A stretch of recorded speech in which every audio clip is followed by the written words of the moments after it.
Dukung dakwah ini terus mengudara. Kajian gratis ini berjalan atas izin Allah dan dukungan tulus dari Anda. Bersama kita sebarkan kebaikan seluas-luasnya. Yuk jadi bagian dari tim kebaikan kami dengan mendukung operasional dakwah. Jazakumullahu khairan kasiran. Alhamdulillahi Rabbil Alamin. Allahumma salli wa sallim wa barik ala Muhammad wa ala ali Muhammad. Allahumma inna nas'aluka ilman nafi'a wa rizqan tayyiba wa amalan mutaqabbala. Rabbana atina fid dunya hasanah wa fil akhirati hasanah wa qina adzaban nar.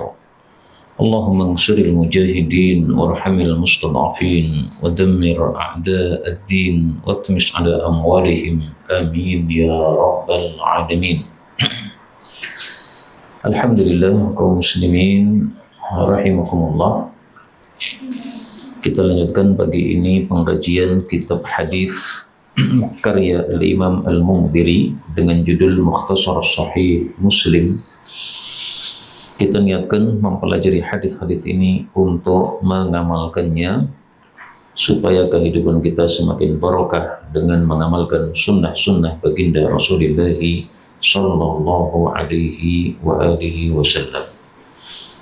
Kita sudah sampai pada halaman 88. Ini masih membahas tentang masalah salat dan keimaman di dalam salat. Pada hadis 322, hadisnya panjang ini. Faqala al-muallif rahimahullahu ta'ala wa nafa'ana bihi wa bi'ulumihi fid dharain amin. Bab istikhlafil imam, bab meminta gantinya seorang imam. Idza marida, apabila dia sakit, wa salatuhu bin nasi, dan salatnya imam terhadap manusia. Jadi bab ini membahas dua hal. Yang pertama, kalau imam sakit, maka boleh dia mengangkat khalifah untuk menjadi imam, pengganti untuk menjadi imam. Dan yang kedua, bahwa orang sakit pun boleh untuk mengimami manusia. Meskipun yang namanya sakit tidak bisa salat sempurna, misalnya dia salatnya dengan duduk, tidak ada masalah. Adapun hadisnya nomor 322, wa an Ubaidillah bin Abdullah qala dakhaltu, aku masuk ala Aisyah, kepada Aisyah radhiyallahu anha. Faqultu laha, lalu saya berkata kepada Aisyah, ala tuhaddithuni, apakah engkau tidak menceritakan kepada saya, ala tuhaddithini, an maradi, tentang sakitnya Rasulullah sallallahu alaihi wasallam. Ini yang masuk adalah seorang laki-laki, Ubaidullah, yang dimasuki atau yang memiliki rumah adalah seorang perempuan, yaitu Aisyah, ibunda kita. Nah, seperti ini boleh seorang laki-laki bertamu kepada seorang perempuan asalkan tidak terjadi khalwat. Nah, sehingga di sini pastilah Aisyah tidak sendirian atau Ubaidullah ini tidak sendirian. Seandainya sendirian alias khalwat, maka ini pasti Ubaidullah dengan Aisyah ada hubungan kerabat. Qalat bala, Aisyah mengatakan ya, thaqulan nabiyyu, telah berat Nabi SAW, maksudnya sakitnya berat. Faqala, lalu beliau mengatakan, asallan nas, apakah orang-orang sudah salat? Qulna, kami mengatakan, la, belum. Wahum, dan mereka itu yantadhirunaka, menunggu Anda ya Rasulullah. Hadis ini menunjukkan bahwa Nabi SAW itu sangat perhatian terhadap masalah sholat jamaah, sehingga meskipun kondisinya sakit, beliau tetap membahas atau memperhatikan soal sholat jamaah. Qala, beliau mengatakan, da'u, letakkanlah li, untuk saya, ma'an, air, fil makhdab atau fil mikhdab, pada ember yang besar. Fafa'alna, lalu kami pun melakukan. Faghtasala, lalu beliau mandi. Thumma dhahaba, kemudian beliau berbuat, liyanu'a, untuk bangkit. Fa'ughmiya alaihi, lalu beliau pun pingsan terhadapnya. Thumma afaqa, kemudian beliau siuman lagi. Faqala, lalu beliau bertanya, asallan nas, apakah manusia sudah pada salat? Qulna, kami mengatakan, la, belum. wa hum yantadhirunak, dan mereka menunggu Anda ya Rasulullah. Faqala, maka beliau bersabda lagi, da'uli, letakkan untuk saya, ma'an fil mikhdab, air di dalam ember yang besar. Fafa'alna, lalu kami pun berbuat. Faghtasala, lalu beliau mandi. Thumma dhahaba liyanu'a, kemudian beliau berbuat untuk bangkit. Fa'ughmiya alaih, lalu beliau pingsan lagi. Thumma afaqa, kemudian beliau siuman lagi. Dan ini diambil dalil oleh para ulama, berarti disunahkan orang yang habis siuman ketika bangun disunahkan untuk mandi. Jadi mandinya namanya mandi sunnah, karena ada mandi wajib, ada mandi sunnah. Mandi yang wajib itu ada dua, yang pertama ketika janabah, yang kedua ketika selesai dari nifas atau haid. Adapun mandi selain itu hukumnya adalah sunnah, termasuk mandi setelah pingsan. Faqala, lalu beliau bersabda, asallan nas, apakah sudah salat para manusia? Qulna, kami mengatakan, la, belum. Wa hum yantadhirunaka, dan mereka menunggu Anda ya Rasulullah. Faqala, beliau mengatakan, da'u li ma'an, letakkan untuk saya air fil mikhdab, pada ember besar. Fafa'alna, lalu kami berbuat. Faghtasala, lalu beliau mandi lagi. Thumma dhahaba liyanu'a, kemudian beliau berbuat untuk bangkit. Fa'ughmiya alaihi, lalu pingsan lagi. Thumma afaqa, kemudian sadar lagi. Faqala, lalu bersabda, asallan nas, apakah orang-orang sudah salat? Qulna, kami mengatakan, la, belum. Wahum yantadhirunaka, dan mereka juga masih menunggu Anda ya Rasulullah. Qalat, Aisyah mengatakan, wan nasu, sedangkan para manusia, ukufun, sedang i'tikaf fil masjid, di dalam masjid. I'tikaf itu artinya tinggal, ya, tinggal di dalam masjid. Yantadhiruna, mereka itu menunggu Rasulullah sallallahu alaihi wasallam li salatil isya'il akhirah, untuk salat isya yang terakhir. Disebut yang terakhir itu karena salat maghrib juga disebut salat isya, tapi salat isya yang awal. Salat isya yang terakhir ya maksudnya salat isya itu. Dan hadis ini menunjukkan bahwa orang yang berada di masjid untuk menunggu datangnya iqamah atau dikumandangkannya iqamah, itu dalam kondisi dia sedang ibadah kepada Allah Subhanahu wa taala. Sehingga tinggalnya di masjid tadi disebut sebagai apa? I'tikaf. Dan para ulama berselisih pendapat, apakah i'tikaf itu harus diniatkan atau tidak? Kalau mazhab Syafi'i berpendapat namanya i'tikaf harus diniatkan. Kalau tidak ada niatan dalam hati untuk i'tikaf, meskipun kita itu tinggal di masjid untuk ibadah, misalnya membaca Quran atau menunggu sholat ini tadi, maka nilainya bukan nilai i'tikaf.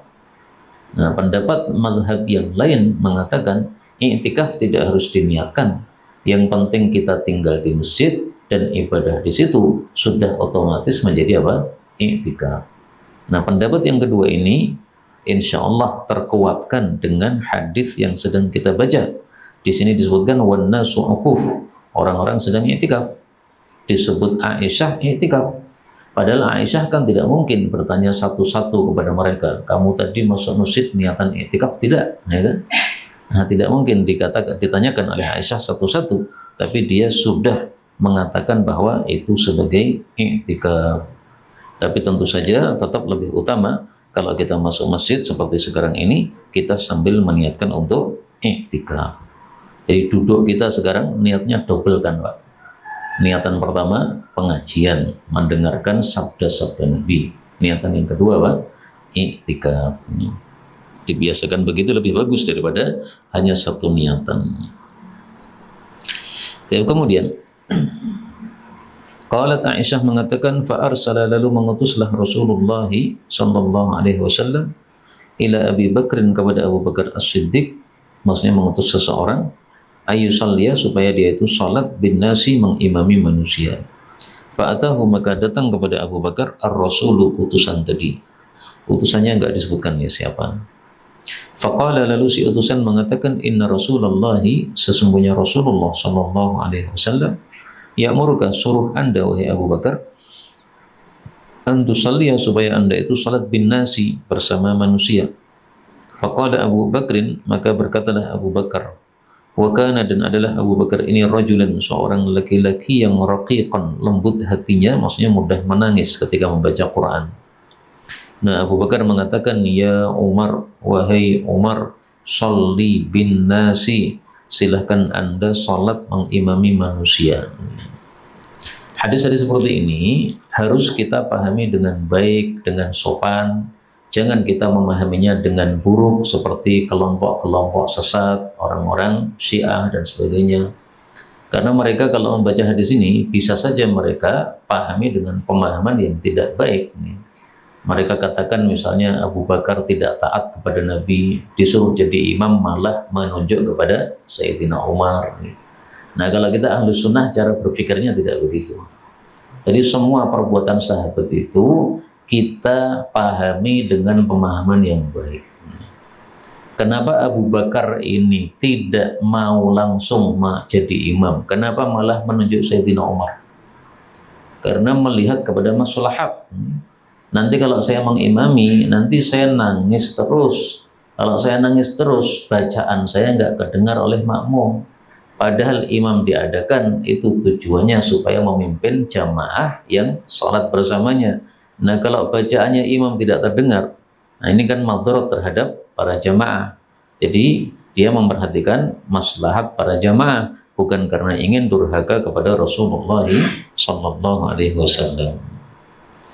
Qala, rawi mengatakan, faqala Umar, lalu berkatalah Sayyidina Umar, anta ahaqqu bidzalik, engkau lebih berhak untuk hal tersebut, yaitu menjadi imam.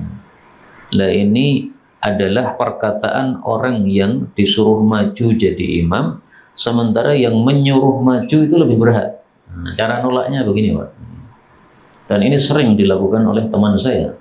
Saya datang ke masjid, ngajar habis Isya. Teman saya ngajar di masjid itu juga ngajarnya habis maghrib. Nah, biasanya dia itu yang jadi imam.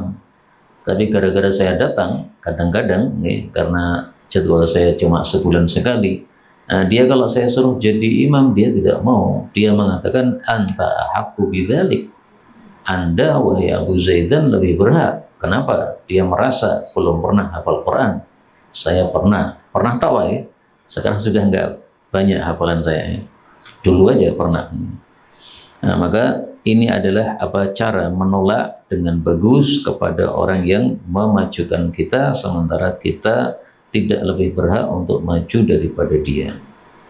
Qalat, rawi mengatakan, fasalla bihim, lalu melakukan salat bersama mereka Abu Bakar As-Siddiq tilkal ayyama, pada hari-hari tersebut, yaitu hari-hari sakitnya Nabi.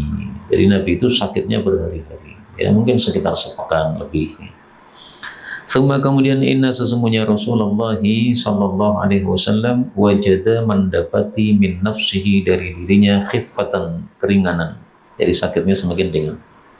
Fa kharaja, maka beliau keluar, baina rajulaini, di antara dua laki-laki, ahaduhum al-Abbas, salah satunya adalah paman beliau namanya Abbas, li salati dhuhri, untuk salat zuhur. Wa Abu Bakrin, sementara Abu Bakar As-Siddiq, yusalli bin nas, sedang salat bersama para manusia.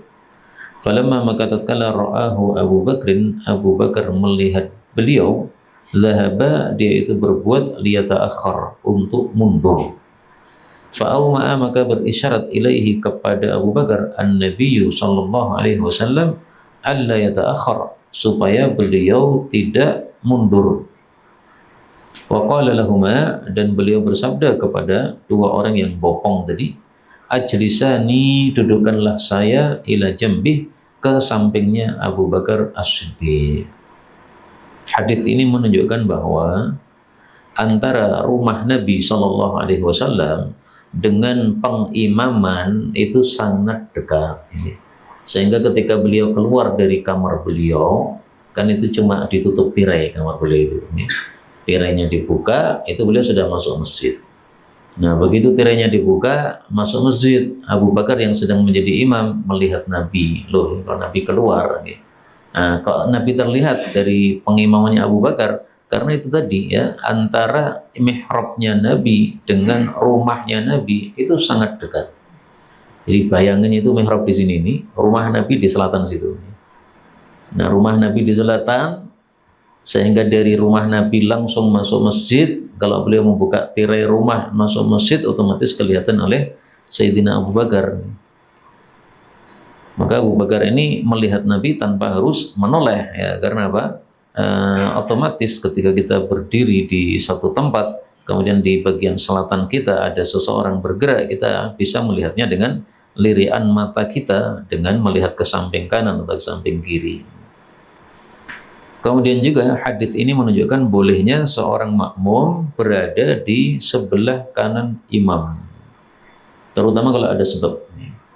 Kalau di sini sebabnya Rasulullah memang biasanya jadi imam. Kemudian karena beliau jadi makmumnya Abu Bakar, maka beliau berada di sampingnya Abu Bakar As-Siddiq radhiyallahu anhu. Dan Rasulullah SAW di sini statusnya sebagai imam atau sebagai makmum. Kita baca lanjutan hadisnya. Apakah beliau jadi imamnya Abu Bakar, ataukah beliau jadi makmumnya Abu Bakar? Kondisi yang lain misalnya, seseorang boleh berada di samping imam, bukan di belakangnya. Adalah misalnya ketika shaf sudah penuh. Masjidnya kecil, hanya ada 5 shaf. Kemudian 5 shaf sudah penuh semuanya. Ini kalau salat di luar masjid alias di rumah, dia sendirian, dia tidak dapat jamaah. Maka solusinya bisa dengan cara salatnya di samping kanannya imam. Dipenuhi nggak apa-apa sampai kanan imam, sampai mentok ke tembok. Kemudian kalau sudah mentok ke tembok samping kanan imam, maka boleh diisi juga samping kiri imam. Maka seperti itu salatnya sah. Yang penting tidak maju daripada imam. Tapi kalau maju daripada imam, maka menurut mazhab Syafi'i, salatnya atau kemakmumannya itu tidak sah. Kemudian fa'ajlasahu, lalu keduanya mendudukkan Nabi SAW ila janbi Abi Bakrin, di sampingnya Abu Bakar.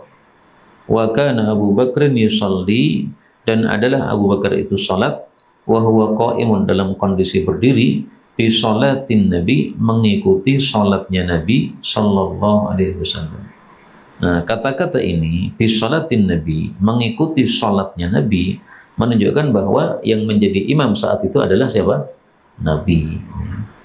Jadi awalnya Abu Bakar jadi imam, kemudian akhirnya Nabi yang menjadi imam. Nah, terus gimana gambarannya ini? Gambarannya ini masih rakaat yang pertama, Pak.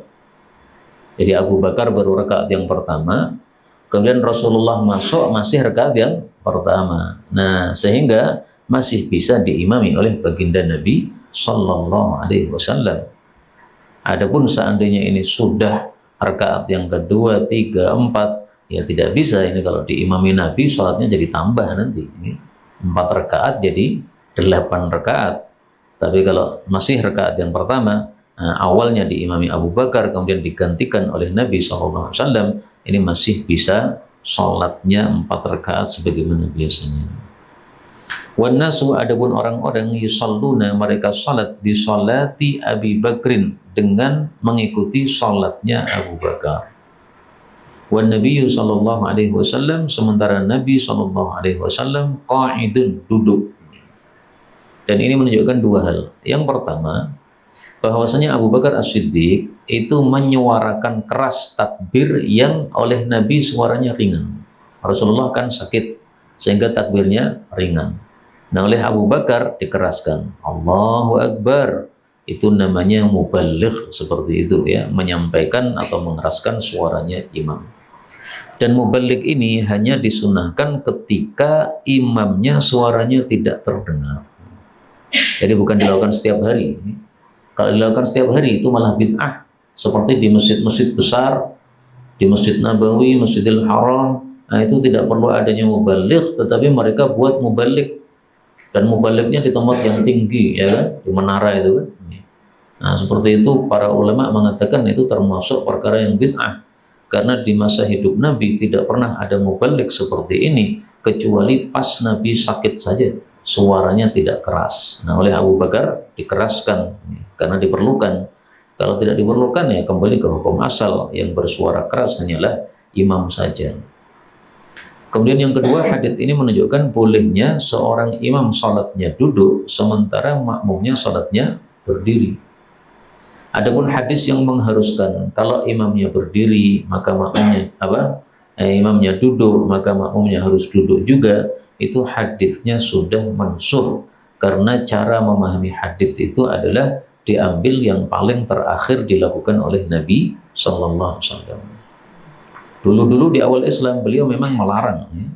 Kalau imamnya duduk, kamu jangan berdiri, itu ada larangan begitu. Tapi itu dulu di awal Islam. Nah, begitu beliau sudah sakit hampir wafat ini, justru sebaliknya, beliau salatnya duduk, makmumnya salatnya berdiri. Nah, maka kata Imam Zuhri, yu'khadhu bil akhir fal akhir. Yang dipakai itu sunnah Nabi yang terakhir, bukan yang awal. Istilahnya adalah nasikh mansukh, ya. Jadi yang akhir itu adalah yang menasikh, yang menghapus hukum. Kemudian hadis yang awal itu disebut mansukh, sudah dihapus hukumnya. Qala Ubaidullah, berkata Ubaidullah, fadakhaltu, lalu saya masuk ala Abdullah bin Abbas, kepada Abdullah bin Abbas. Jadi rupanya Ubaidullah ini orang yang haus ilmu, ya. Sudah dapat ilmu dari Aisyah, masih pengen ilmu lagi dari Ibnu Abbas. Faqultu lahu, lalu aku berkata kepada Ibnu Abbas, ala a'ridu alaika, maukah saya sampaikan kepada anda ma haddatsatni Aisyah, apa yang telah Aisyah sampaikan kepada saya, an maradin Nabi, tentang sakitnya Nabi sallallahu alaihi wasallam. Qala, Ibnu Abbas mengatakan, hati, berikan kepada saya. Dan ini menunjukkan bahwa seorang alim meskipun sudah tahu ilmu, itu kalau dia mendengar ilmu hendaklah tetap semangat. Ibnu Abbas ini sudah tahu, Pak, tentang bagaimana sakit Nabi SAW, kasusnya, kisahnya bagaimana, dia sangat tahu. Karena Ibnu Abbas termasuk dari kerabat Nabi SAW. Jadi kejadian sakit Nabi paham dia. Tapi ketika ditawari oleh muridnya, wahai Ibnu Abbas, mau nggak saya sampaikan hadis dari Aisyah? Ibnu Abbas tidak mengatakan aku ngerti, nggak mengatakan gitu, ya. Dia mengatakan hati, ya, sampaikan aja. Nah, ini sebagaimana kata Imam Syafi'i rahimahullah, beliau katakan, kalau saya mendengar ilmu, maka seluruh anggota tubuh saya itu ingin mendengarnya seolah-olah tidak pernah mendengarnya sebelumnya. Jadi matanya pengen melihat, telinganya pengen mendengar, otaknya pengen memahami, hatinya pengen memahami, semuanya siap untuk mendengarkan ilmu tadi. Nah, itu yang menyebabkan kita bertambah ilmu dengan pesat, seperti itu caranya, semangat. Tapi kalau sudah pernah ngaji satu kitab, kemudian disuruh ngaji kitab itu lagi, mengatakan wes katam aku. Nah, ini orang seperti ini biasanya tidak akan banyak ilmunya, ya. Karena apa? Dia merasa cukup dengan apa yang sudah didengar. Karena konon ada yang begitu, Pak. Diajak ngaji kitab Bulughul Maram, jawabannya wis pernah katam. Memang kalau sudah katam sudah paham sempurna, kan belum, kan? Kalau sudah katam memang sudah hafal, kan belum, kan? Saya ngulang Bulughul Maram udah berkali-kali.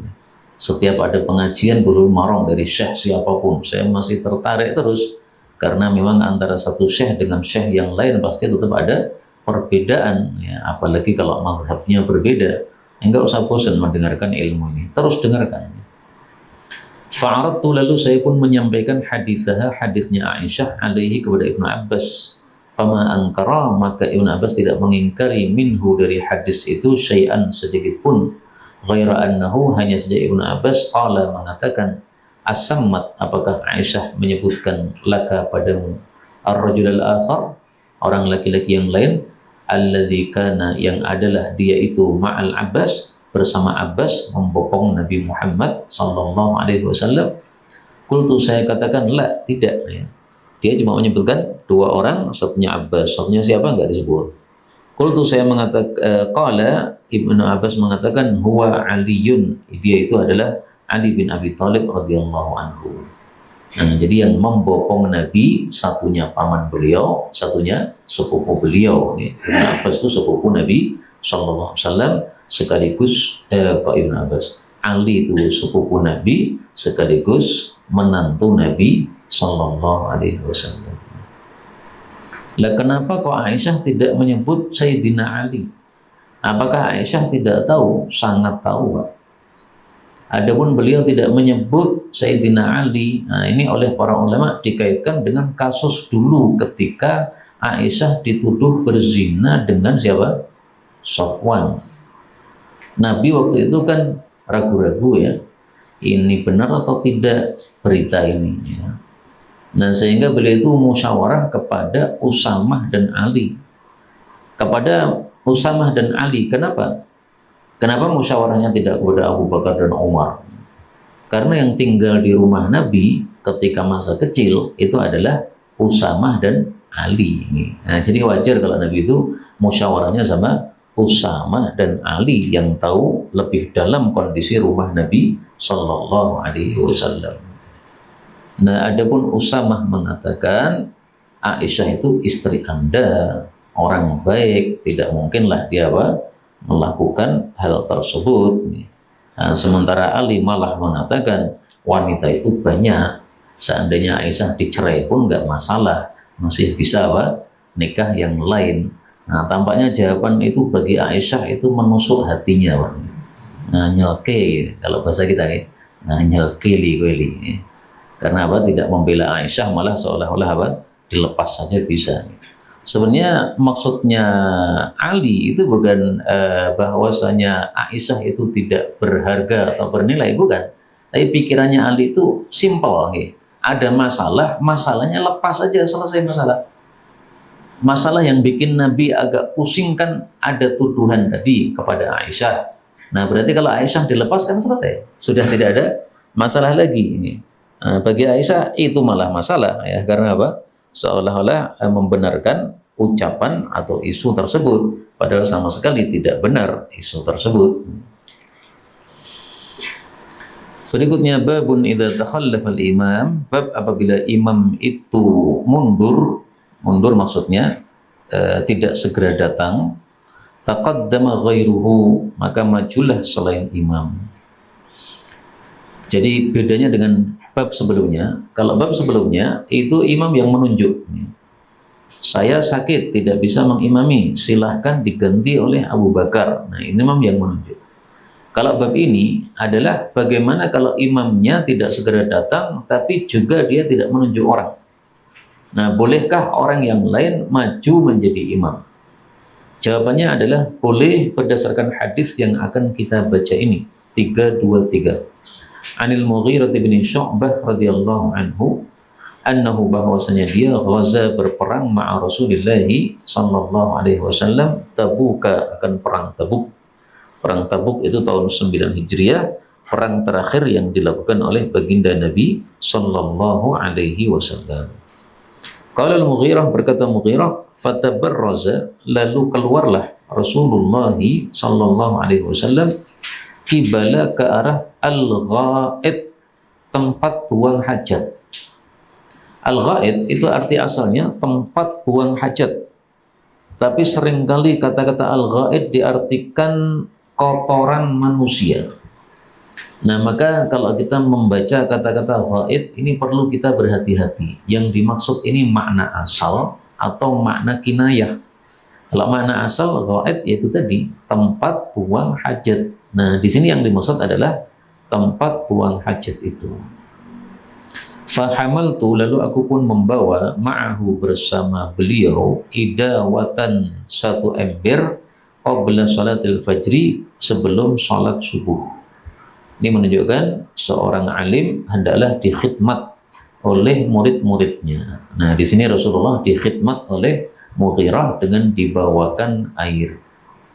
Falamma, maka tatkala raja'a, pulanglah Rasulullah sallallahu alaihi wasallam ilayya, kepada saya, akhadtu, saya pun berbuat, uhariku, aku menuangkan, ala yadayhi, pada kedua tangan beliau, minal idawah, dari ember.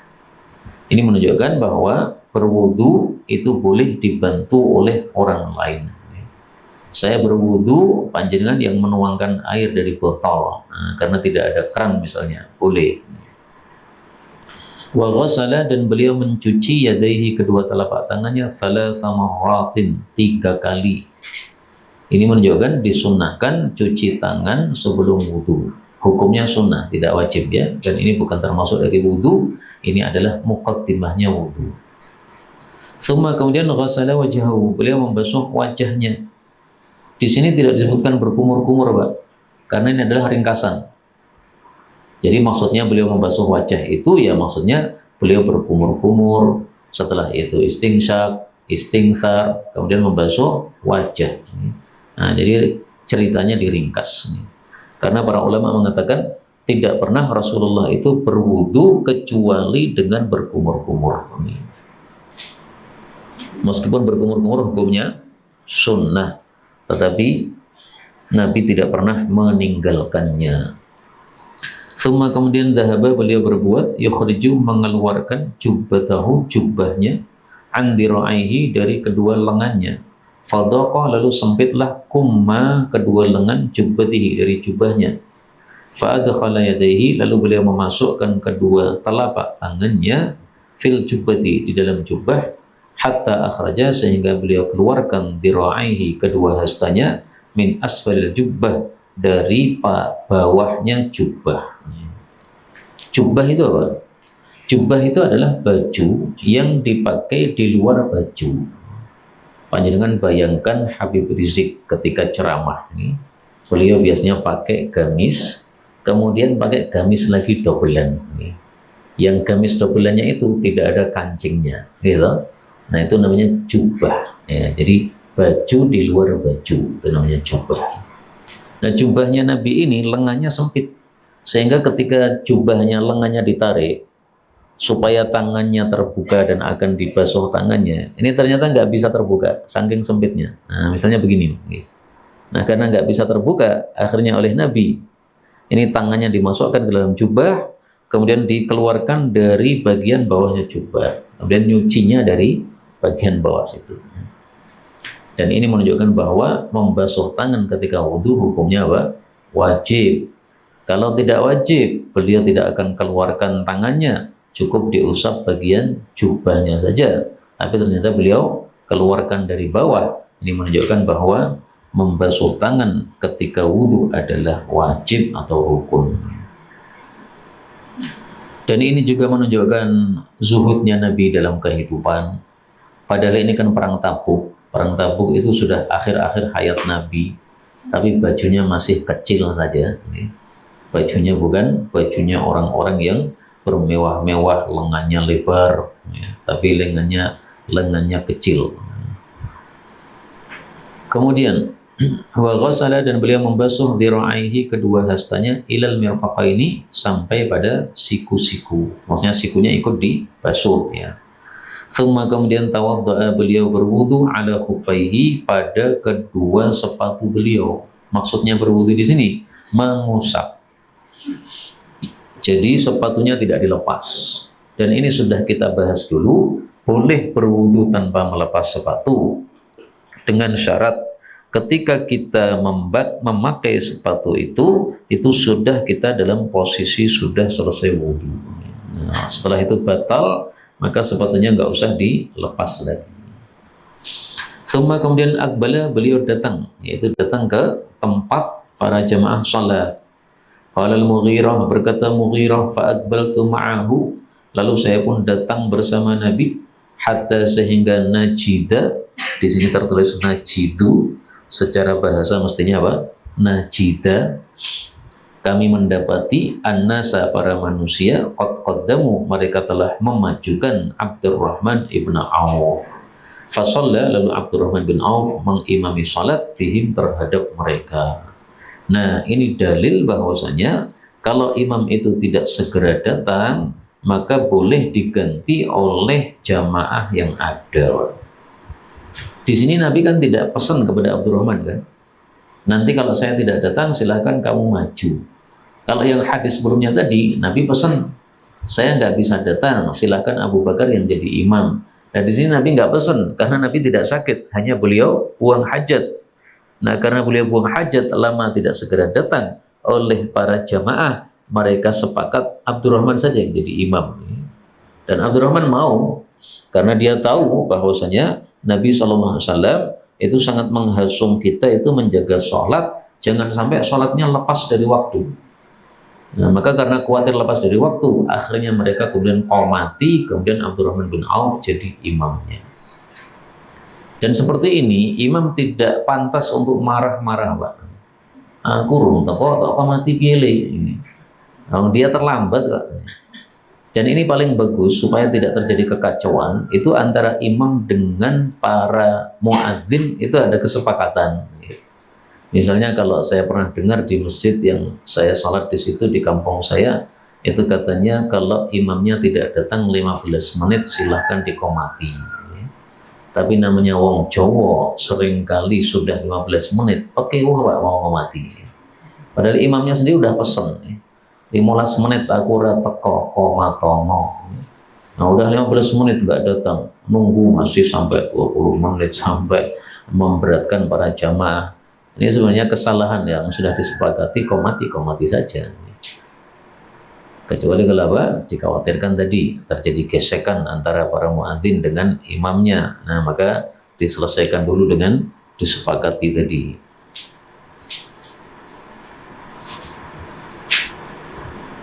Dan ini hadis sekaligus menunjukkan fadilahnya Abdurrahman bin Auf. Mereka memilih Abdurrahman bin Auf. Kenapa?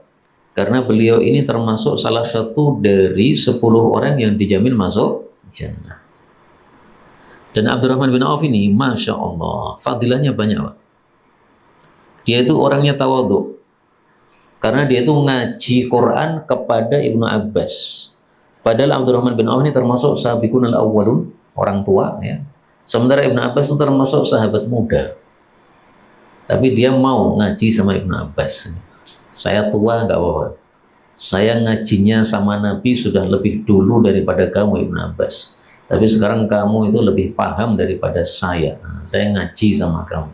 Ada ceritanya dalam Sahih Bukhari, Abdurrahman bin Auf ngaji sama Ibnu Abbas. Fa'adraka lalu mendapatilah Rasulullah sallallahu alaihi wasallam ihda salah satu ar-rak'atain, 2 rakaat. Fasalla lalu beliau salat ma'an nasi bersama para manusia ar-rak'atal akhirah, rakaat yang terakhir. Falamma sallama maka tatkala telah salam Abdurrahman bin Auf, qama bangkitlah Rasulullah sallallahu alaihi wasallam yutimmu menyempurnakan salatahu salatnya, yaitu tambah 1 rakaat. Fa afza'a lalu mengagetkan dzalika hal itu al-muslimin kepada umat Islam. Jadi mereka kaget, loh Nabi ternyata ikut sholat. Ya. Kita kira Nabi tidak ikut sholat. Fa'aktsaru lalu mereka memperbanyak at-tasbih, ucapan subhanallah. Dan ini cara seorang makmum masbuk untuk melanjutkan sholatnya yang dia terlambat. Itu kalau metode mazhab Syafi'i itu cukup menunggu salam pertama imam. Imamnya salam pertama, assalamualaikum. Nah ini makmum masbuk langsung bangkit.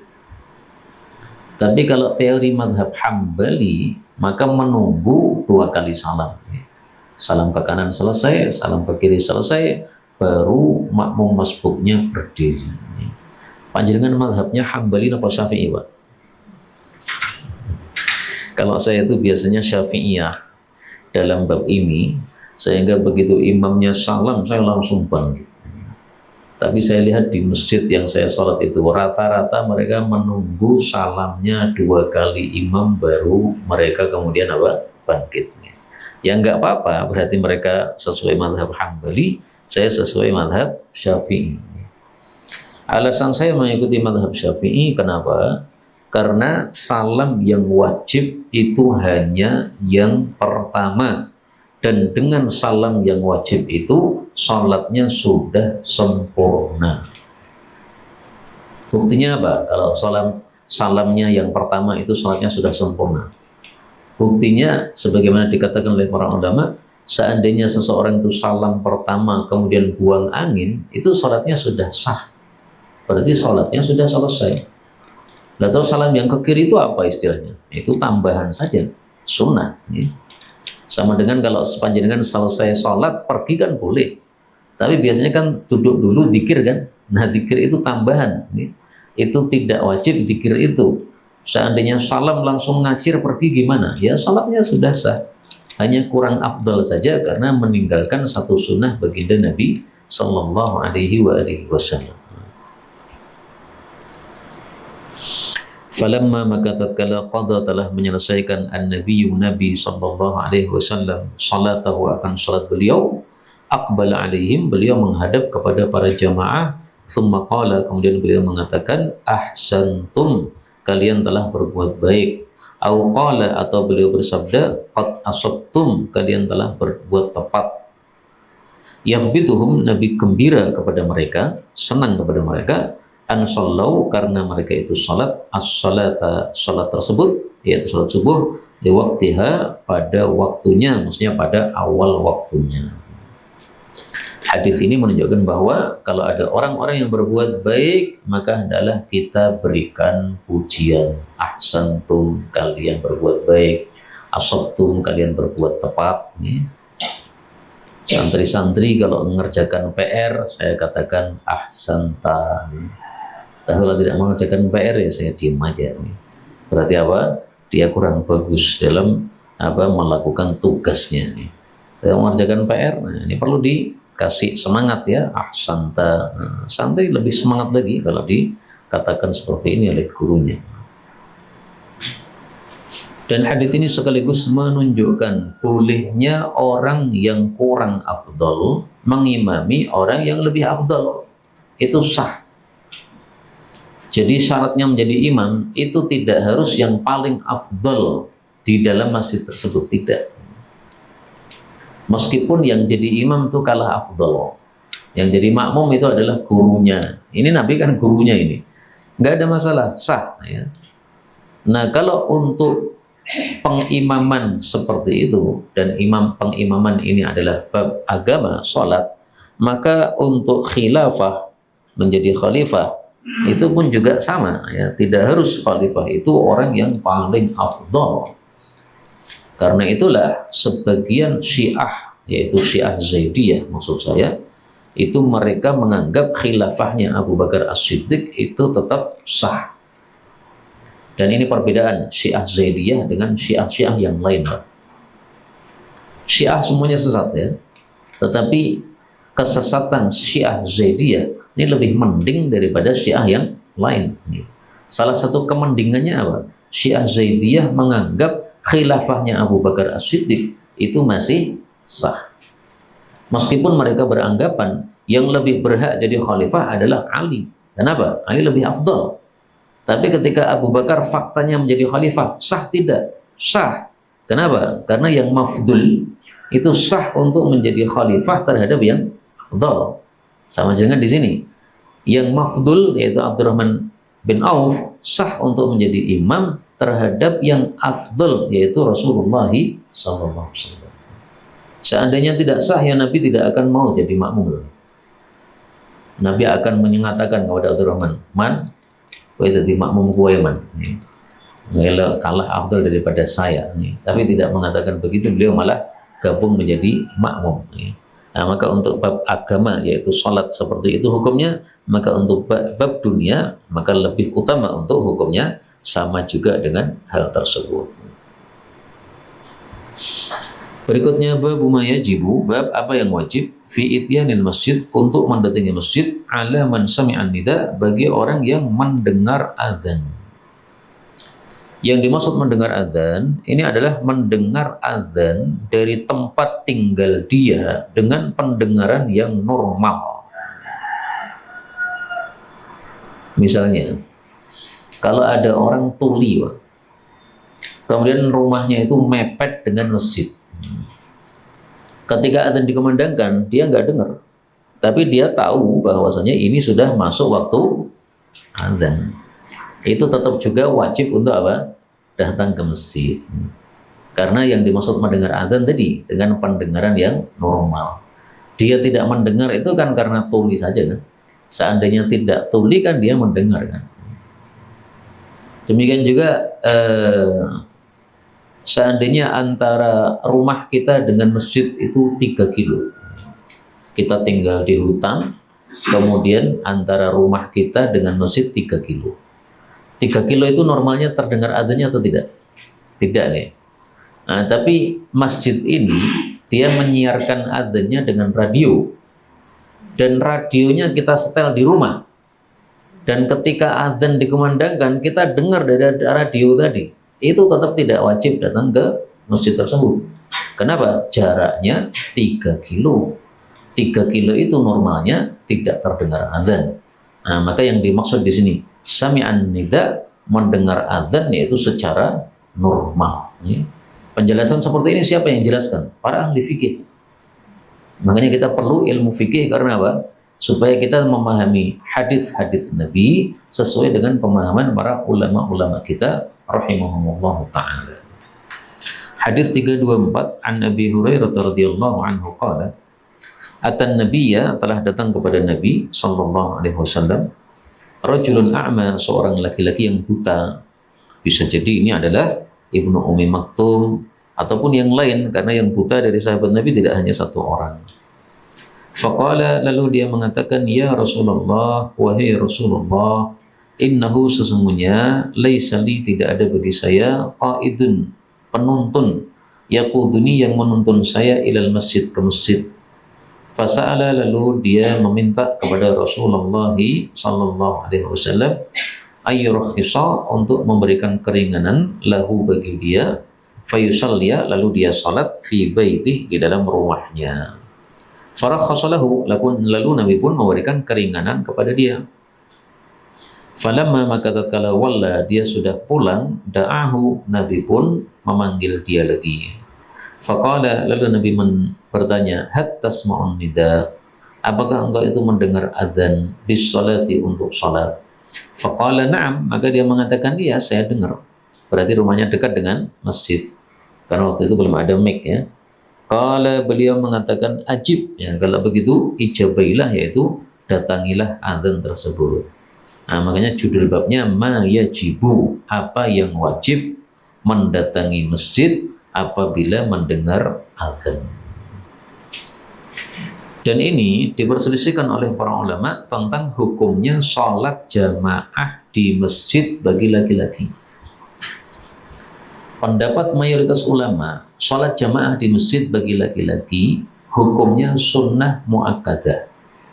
Sehingga perintah di sini ajib ijabailah, ini maksudnya perintahnya sunnah muakkadah.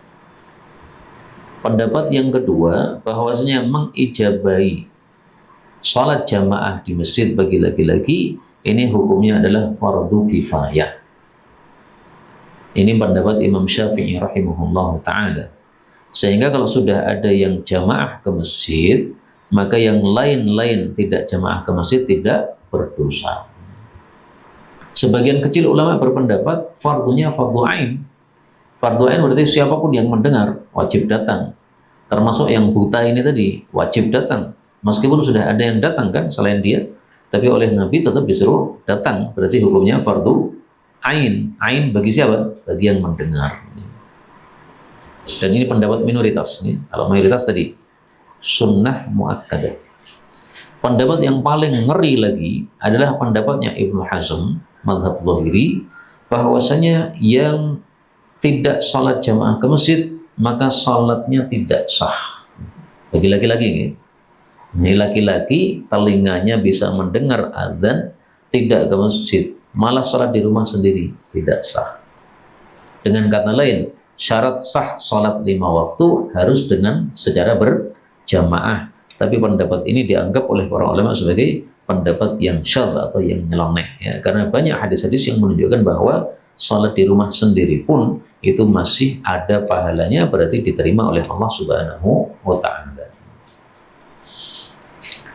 Kemudian juga diperselisihkan oleh para ulama, bagaimana kalau kita itu sedang safar, kemudian kita mendengar azan Jumat, Pak? Apakah gara-gara telinga kita mendengar azan Jumat, wajib kita turun untuk ikut sholat Jumat? Ataukah tidak wajib karena musafir? Nah, ringkasnya ada 2 pendapat.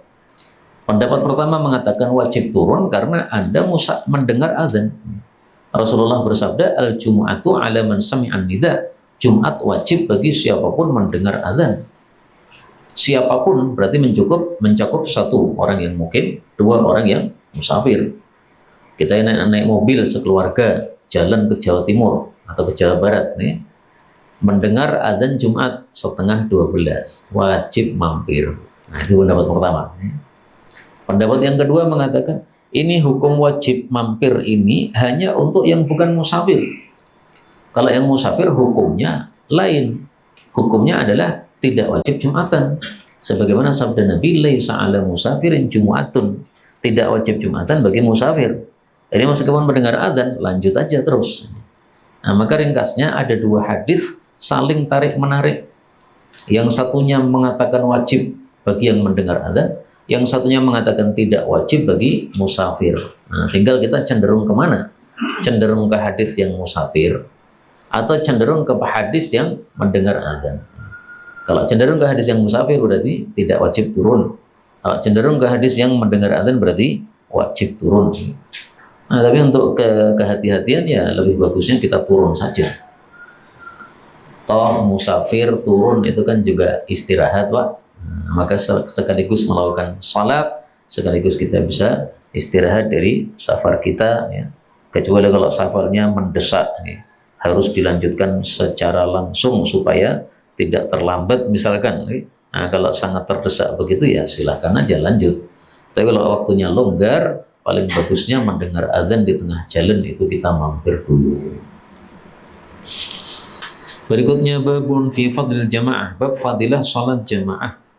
325 an Abi Hurairah radhiyallahu anhu anna Rasulullah sallallahu alaihi wasallam qala salatul jamaati, salat berjamaah itu afdalu, lebih utama, min salati ahadikum, daripada salat salah satu kalian, wahdahu, sendirian, bi khamsatin wa ishrina juz'an, sampai 25 kali bagian atau 25 kali lipat. Hadis ini menunjukkan dua hal. Yang pertama, fadilah sholat jamaah adalah sholatnya dilipat gandakan 25 kali lipat daripada sholat sendiri. Dalam hadis yang lain 27 kali lipat. Kata Imam Tirmidzi, riwayat yang lebih banyak itu yang menyebutkan 25. Jadi sahabat Nabi yang meriwayatkan kan banyak ini. Nah, yang meriwayatkan 27 itu adalah Ibnu Umar. Sementara sahabat-sahabat Nabi yang lain meriwayatkan 25, termasuk di sini Abu Hurairah. Dan inilah sebabnya Imam Mundhiri memilih riwayat yang lebih populer atau lebih banyak, yaitu 25. Jadi beliau memilih hadis ini bukan karena asal-asalan, bukan, ya. Ada sebabnya. Kenapa kok beliau tidak menampilkan yang lebih banyak saja 27? Nah, ada sebabnya. Para ahli hadis itu mereka paham mana hadis yang lebih kuat, mana yang lebih masyhur, mana yang lebih banyak jalurnya, ya. Kemudian yang kedua, hadis ini menunjukkan bahwa salat sendiri pun masih sah. Karena di sini dikatakan afdal. Salat jamaah lebih utama daripada salat sendiri. Artinya salat sendiri pun juga punya fadilah. Karena kata-kata afdal, lebih utama, itu menunjukkan sama-sama punya keutamaan. Salat sendiri juga ada keutamaannya, ada pahalanya. Tapi salat berjamaah itu keutamaannya lebih banyak atau lebih besar. Karena itu pendapat Ibnu Hazm yang mengatakan tidak sah salat kalau sendiri, salat 5 waktu. Nah, ini pendapat yang menyelisih hadis Nabi SAW ini tadi. Berikutnya babu salatil jamaati, bab salat jamaah itu min sunanil huda, dari sunnah-sunnah petunjuk, yaitu maksudnya petunjuk Nabi Muhammad sallallahu alaihi wasallam. Hadis 326 ini bukan sabda Nabi, tapi ini perkataan sahabat Nabi, makanya disebut hadis mauquf. An Abdullah bin Mas'ud, Abdullah bin Mas'ud yang berkata radhiyallahu anhu, laqad sungguh-sungguh ra'aituna, kami melihat, kami maksudnya kami mengalami, wa ma yatakhallafu, dan tidaklah tertinggal anis salati, dari salat, yaitu salat jamaah, illa munafikun, kecuali orang munafik, ulimanifaquhu, yang telah diketahui kemunafikannya, au maridun, atau orang sakit. Nah, jadi di masa Nabi semua sahabat itu ke masjid. Yang tidak sakit, yang tidak ke masjid cuma salah satu dari 2 orang. Yang pertama, orang sakit, maka dia tidak ke masjid karena dia punya alasan, punya udzur. Yang kedua, orang munafik, Dia tidak ke masjid karena memang dia qamu ila sholati qamu kusala. Mereka memang malas untuk salat ke masjid itu, ya, karena mereka tidak meyakini fadilahnya. Nah, ini hadis ini kalau kita terapkan zaman sekarang, ini banyak yang munafik ini berarti Pak. Yang enggak ke masjid itu berarti apa? Munafik itu. Itu kalau kita terapkan hadis ini di masa sekarang, saking banyaknya orang-orang yang tidak ke masjid. Ingkana, sungguh adalah al-maridu, orang yang sakit, layamsi, sungguh dia berjalan, baina rajulaini, di antara dua orang, itu maksudnya dipopong. Hatta ya'tiyas shalah, sampai dia mendatangi salat, yaitu salat jamaah. Wa qala, dan Ibnu Mas'ud mengatakan, inna Rasulullah sallallahu alaihi wasallam, sesungguhnya Rasul allamana, telah mengajari kepada kami sunanal huda, sunnah-sunnah petunjuk. Wa inna, dan sesungguhnya min sunanil huda, termasuk dari sunnah-sunnah petunjuk, as-sholata, melakukan salat, fil masjidil ladzi yu'adzanu fih, di masjid yang diadzani padanya, yaitu maksudnya salat jamaah. Karena kalau ada adzan berarti ada salat jamaah. Hadis ini menunjukkan bahwasanya salat jamaah itu termasuk dari huda, petunjuk Rasulullah sallallahu alaihi wasallam. Nah, sehingga tidak sepantasnya kita meninggalkan petunjuk beliau. Karena Allah mengatakan dalam Al-Qur'an, wa in tuti'uhu tahtadu. Kalau kalian mengikuti petunjuk Nabi Muhammad sallallahu alaihi wasallam, ya kalian akan dapat hidayah. Nah, berarti kalau kita balik sebaliknya, ya. Kalau tidak mengikuti petunjuk Nabi, ya berarti lepas dari hidayah. Na'udzubillah. Tidak datang ke masjid akhirnya lepas dari hidayah. Na'udzubillah. Tapi ini semuanya pembicaraannya untuk para jamaah laki-laki. Adapun untuk jamaah perempuan, maka bebas, silahkan di masjid, silahkan di rumah. Yang Rasulullah SAW bersabda, sebaik-baik salat wanita adalah di rumah masing-masing. Tapi beliau tidak pernah melarang seorang sahabiyah untuk sholat berjamaah di masjid. Berikutnya babun fi intidharis salati, bab tentang menunggu salat, wa fadlil jamaah, dan fadilah salat jamaah. Jadi ini membahas dua hal. Pertama, fadilah menunggu salat. Jadi kita datang ke masjid kemudian tidak segera qomat, kita menunggu ya 10 menit, 15 menit, itu ada fadilahnya.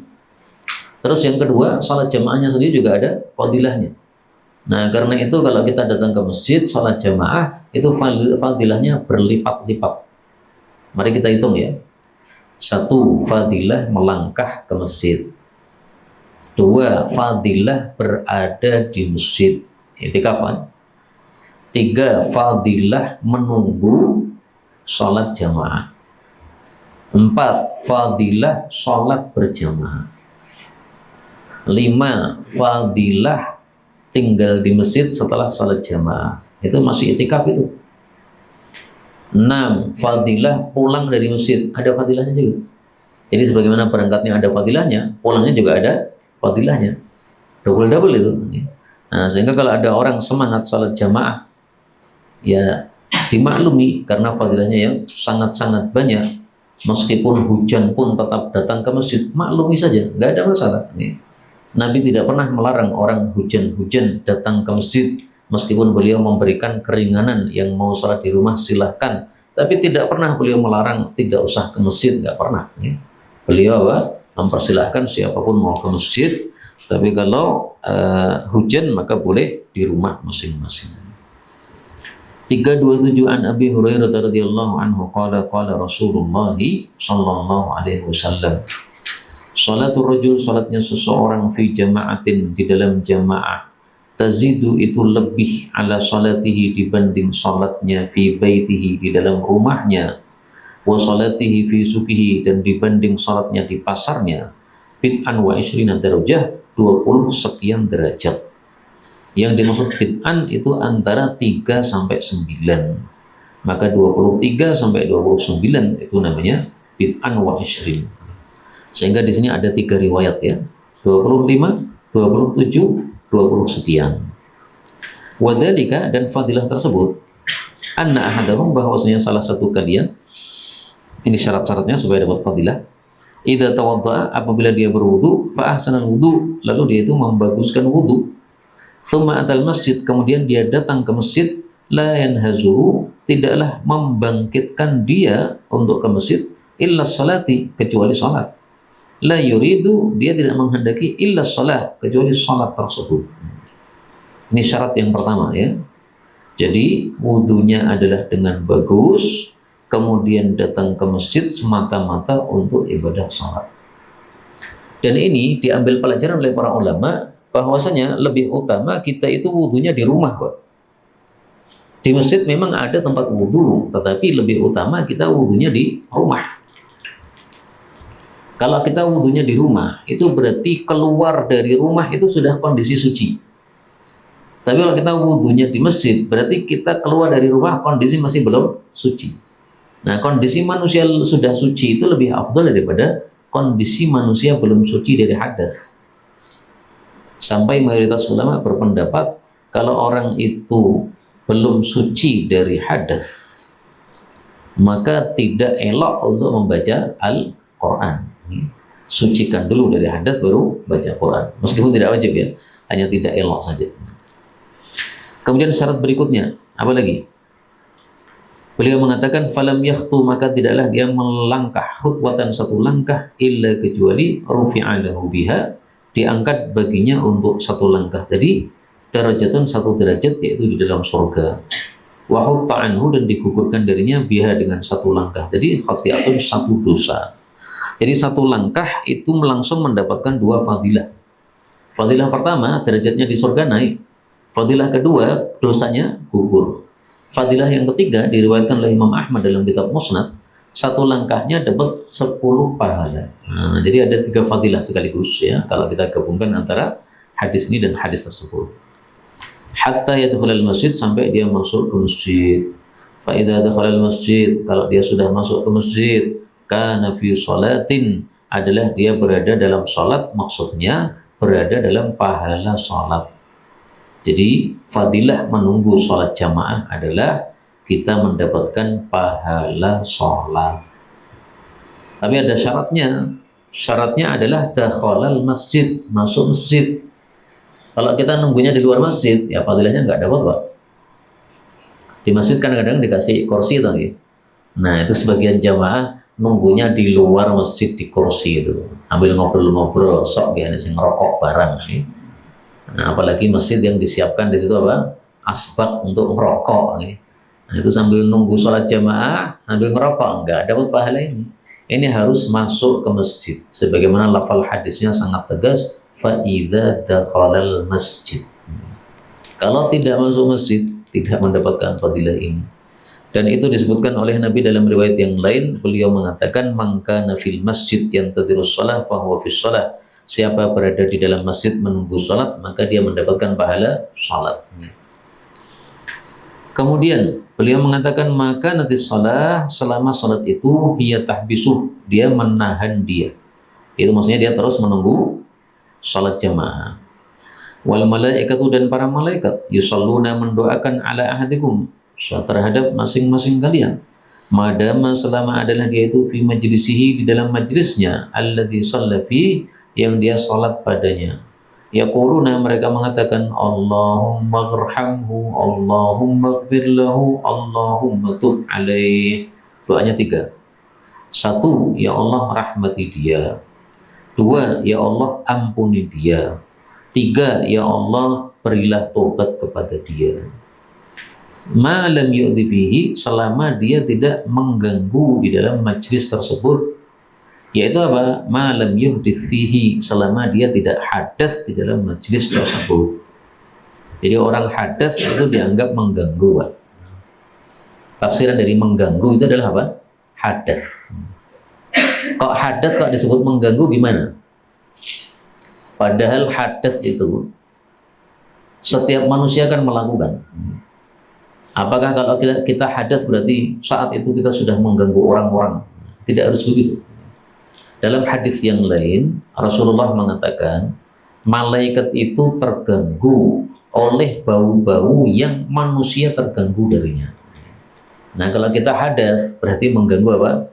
malaikat yang ada di sekitar kita.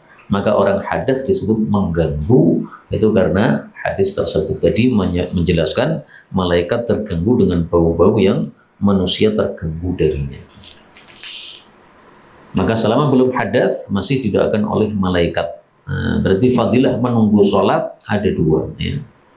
Pertama, mendapatkan pahala sholat dengan syarat kita berada di dalam masjid ya. Yang kedua, didoakan 3 oleh malaikat, dan doanya 3 doa ini terus menerus sampai kita hadas. Kalau kita hadas maka doanya sudah berhenti. Kalau pengen didoakan lagi, silahkan wudhu lagi, masuk lagi, didoakan lagi oleh para malaikat yang berada di masjid saat itu. Inilah yang dapat kita baca pada pertemuan kita kali ini.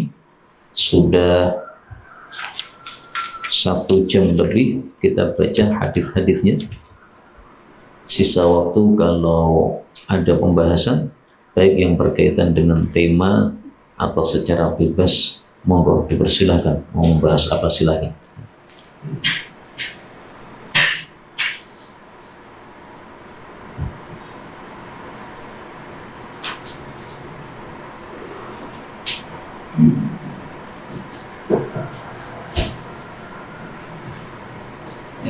Monggo silakan. Khususnya asi, kalau sekarang ada asi itu apakah mahram? Ya. Pengasi apakah menyebabkan mahram? Iya. Karena penyebab mahram itu kalau mazhab jumhur setetes atau 2 tetes pun sudah jadi mahram. Tapi kalau mazhab Syafi'i harus penyusuan yang mengenyangkan sampai 5 kali. Nah, sehingga kalau kita ngambil ASI dari Bang ASI tadi, supaya tidak menjadi mahram, ya jangan sampai apa? 5 kali penyusuan kenyang. 4 kali sudah, nggak usah dilanjutkan lagi. Karena nanti bisa apa? Menyebabkan jadi mahram dengan pemilik susu tersebut. Biasanya di Bang ASI itu ada nggak alamatnya? Ini susunya dari Bu Fulan, rumahnya mana, namanya, ada nggak? Ada. Oh gitu ya. Terus biasanya 1 kali ngambil itu dari 1 orang atau campuran susu macam-macam. Ya? 1 orang. Nah, sehingga kalau cara seperti itu mudah berarti. Jadi ngambil 1 saja, sehingga disusui sampai 4 kan belum. Nah, nanti kalau butuh lagi ambil susu yang lain lagi. Berapa nyusunya? 4 saja, 4 kali. Kalau udah 4 kali jangan tambah lagi. Nah, kalau udah ke-5, nah itu sudah sah menjadi apa? Itu susuan. Karena penyusuan itu tidak harus langsung ketetek, nggak harus. Pakai selang, pakai sedotan, pakai semprotan, waduh mawar. Yang penting susunya masuk ke dalam tubuh. Nah, berarti kalau di rumah sakit sudah disebutkan ya pemilik susunya siapa, ini berarti sangat bagus sekali ya. Karena apa?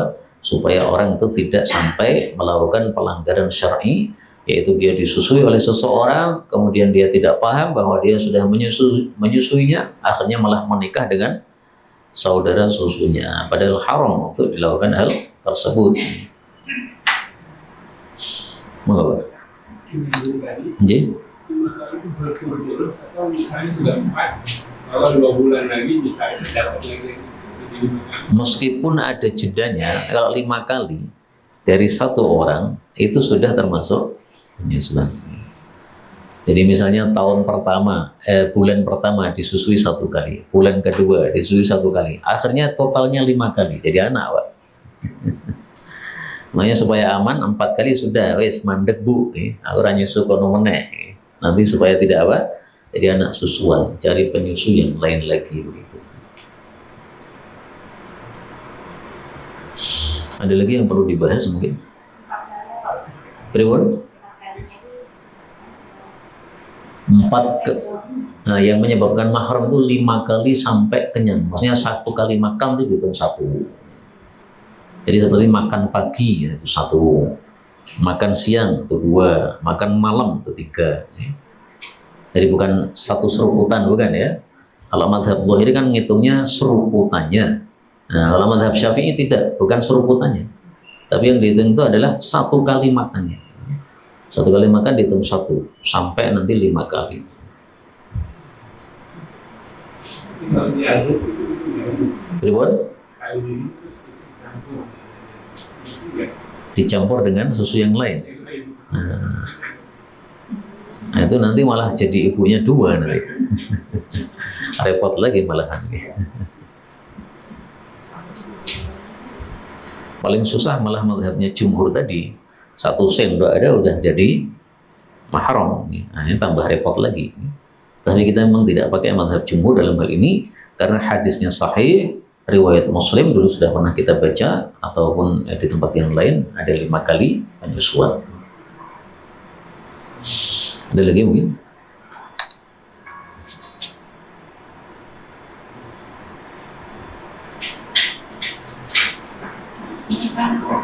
Ini silakan.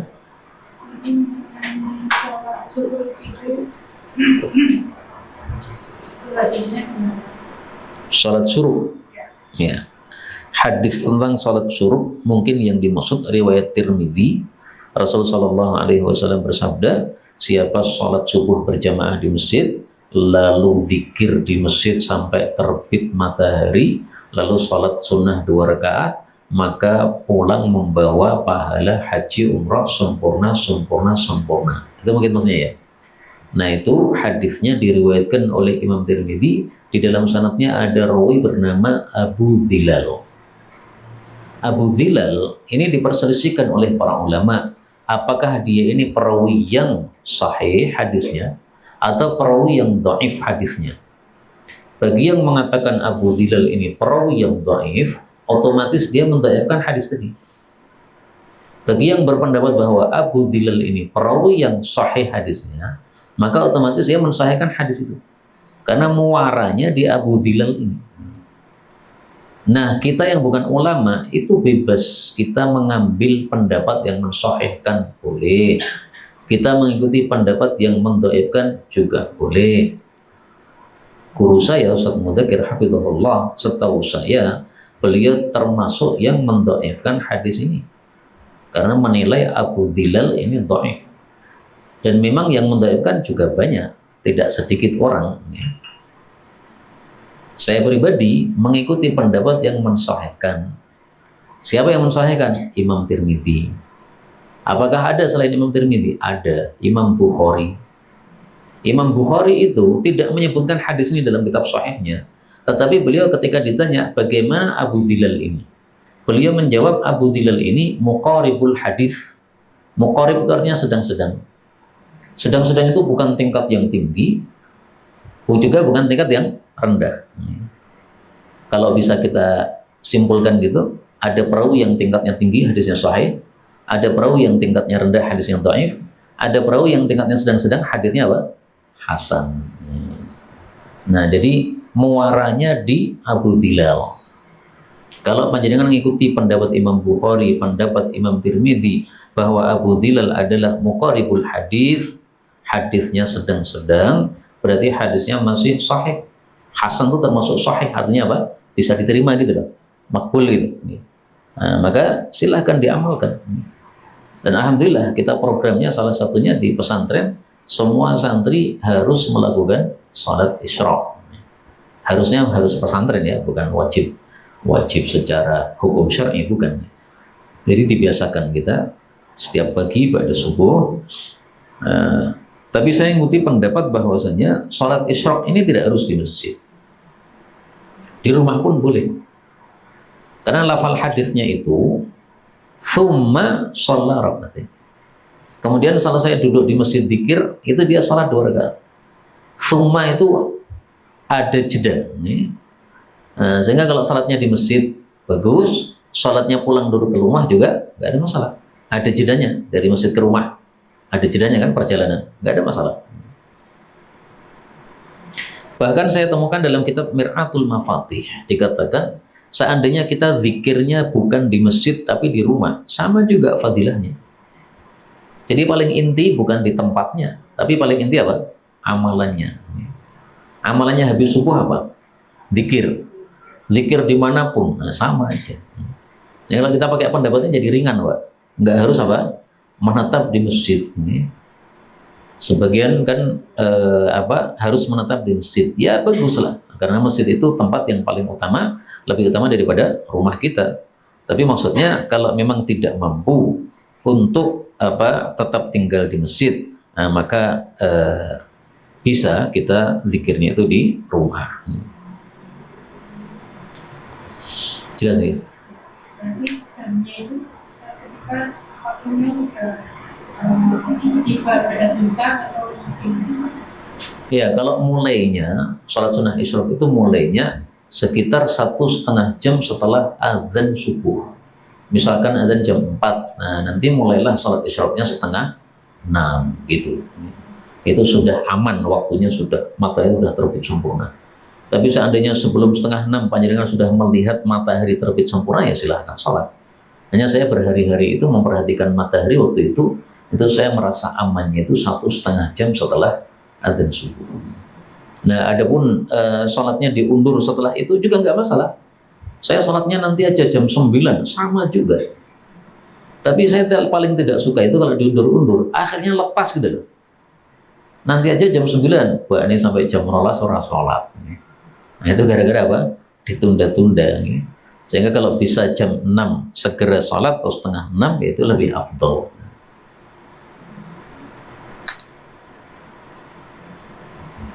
Ada lagi mungkin?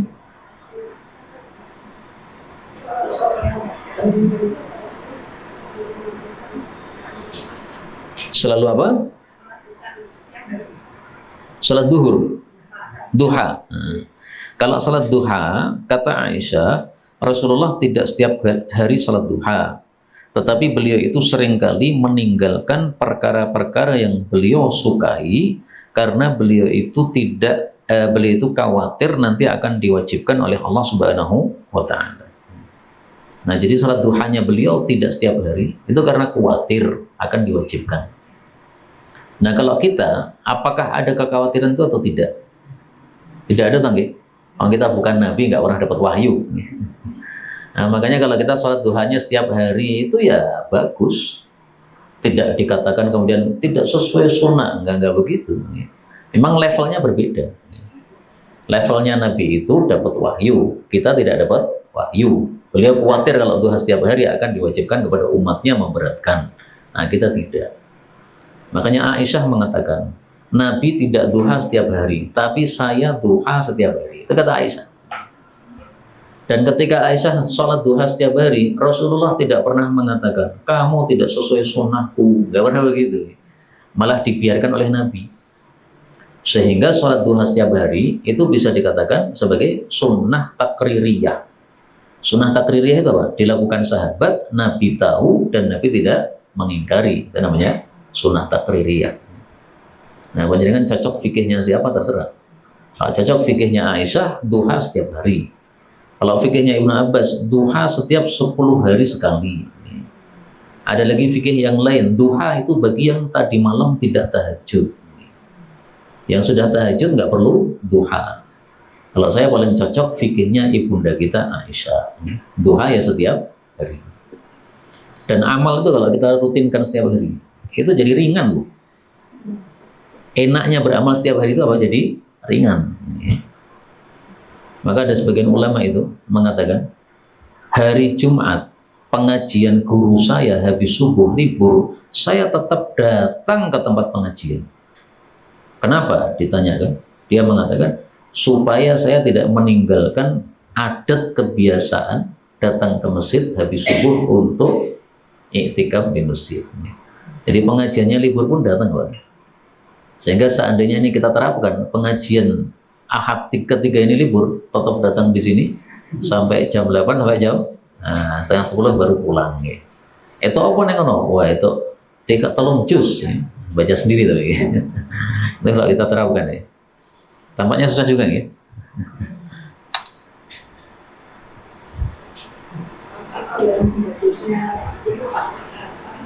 sudah 360 luas. Mm-mm. Ini sholat paling rakaat. Iya. Itu hadisnya sahih riwayat Muslim. Pripun?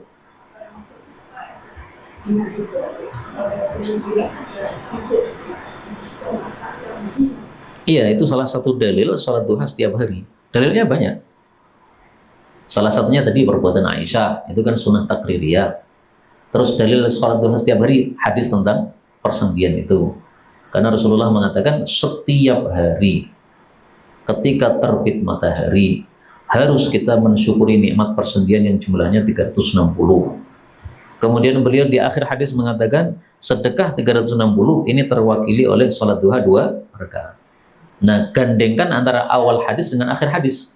Awal hadis mengatakan setiap hari, akhir hadis mengatakan salat duha 2 rakaat. Berarti salat duha itu bagus dilakukan setiap hari. Begitu. Banyak hadisnya, tidak hanya 2 ini saja. Masih ada lagi hadis-hadis yang lain yang menunjukkan bahwa salat duha setiap hari itu bagus, sunnah Nabi itu.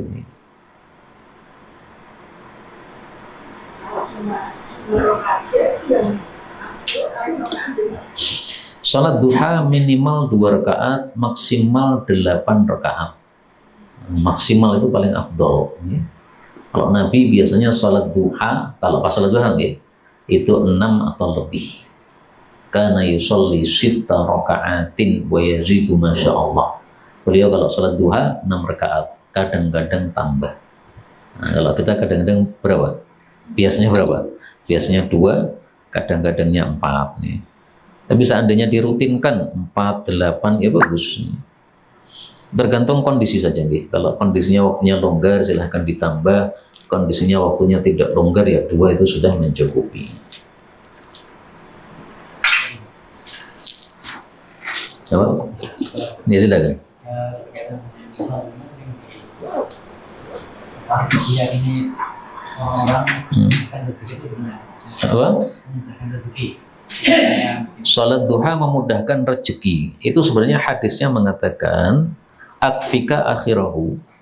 Kamu salat duha 4 rakaat, maka saya akan cukupi. Nah, kata-kata saya akan cukupi ini kemudian dipahami melancarkan rezeki. Ya bisa dikatakan begitu ya. Tapi jangan kemudian niatnya jadi salah. Salat duha dan tokone laris, bareng laris wis ora salat duha meneh. Nah, itu sih niatnya salah. Jadi niat yang benar bagaimana? Salat duha supaya dapat pahala. Adapun efeknya tokonya laris, alhamdulillah. Tokonya kok tetap ora laris, ora apa-apa. Salat duha itu pahala terus. Nah, jadi fokusnya jangan ke larisnya toko ya, tapi fokusnya kepada pahala. Enggak ada masalah insyaallah. Kita meniatkan tambahan apabila niat asalnya adalah apa? Adalah pahala. Wallahu a'lam bishawab. Subhanakallahumma rabbana bihamdika asyhadu an la ilaha illa anta astaghfiruka wa atubu ilaik. Walhamdulillahi rabbil alamin. Dukung dakwah ini terus mengudara. Kajian gratis ini berjalan atas izin Allah dan dukungan tulus dari Anda. Bersama kita sebarkan kebaikan seluas-luasnya. Yuk jadi bagian dari tim kebaikan kami dengan mendukung operasional dakwah. Jazakumullahu khairan katsiran.